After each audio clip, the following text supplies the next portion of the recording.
కావ్య వచ్చినావా? ఏం చేసేది, లగేజ్ కూడా నేనే మోసుకొని వచ్చిన, కింద నుంచి ఒక్కరూ రాలేదు. కిందకి పోయి సూట్ కేసు తీసుకొని రా అని చెప్పలే నీకు? ఇల్లంతా ఏమి ఇంత చిన్నగా ఉంది? గ్లాసెస్ తీసే ఇంటికి వచ్చేసినావు కదా. అలవాటు నాకు, లైట్ సెన్సిటివిటీ. మా కళ్ళ ఆపరేషన్ చేసినారు అది. ఇంత చిన్న టీవీలో మూవీ చూస్తే ఇంట్రెస్ట్ వస్తుందా? మా ఇంట్లో అయితే హోమ్ థియేటర్ ఉంది. అప్పట్లో 100 రూపాయలకి 2 టీషర్ట్లు వేసుకుని బిల్డప్ ఇస్తాను. ఒక్క చప్రీ లాగా రెడీ అయిపోయింటాడు. ఆ బియర్డ్, ఆ హెయిర్, గాడ్, మీ అల్లుడు అయితే క్లీన్ షేవ్లో ఉంటాడు ఇప్పటికీ. గడ్డం రాలేదేమో.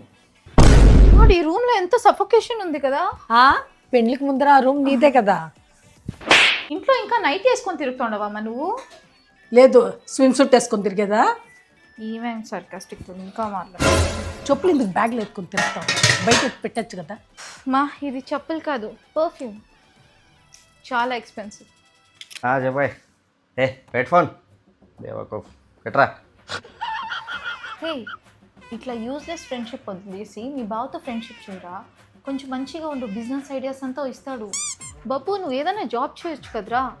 ఎన్ని రోజులు ఇట్లా ఇంట్లో ఖాళీగా ఉంటావు? మీ బావతో ఏమైనా మాట్లాడేదావా?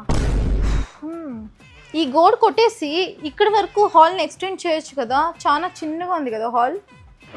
మా ఇంట్లో దీనికన్నా 3 times పెద్దగా ఉంది సార్. ఏం చేసేది, రోజు కొత్త డ్రెస్ వేసుకుంటా. ఎన్ని డ్రెస్ కానీ ట్యాగ్ తీసేది. కట్ చేసేస్తా. డైలీ కొత్త డ్రెస్సే. నాది పెళ్ళైనా చిల్లర బుద్ధి మానట్లేదు కదా. మహాలక్ష్మి.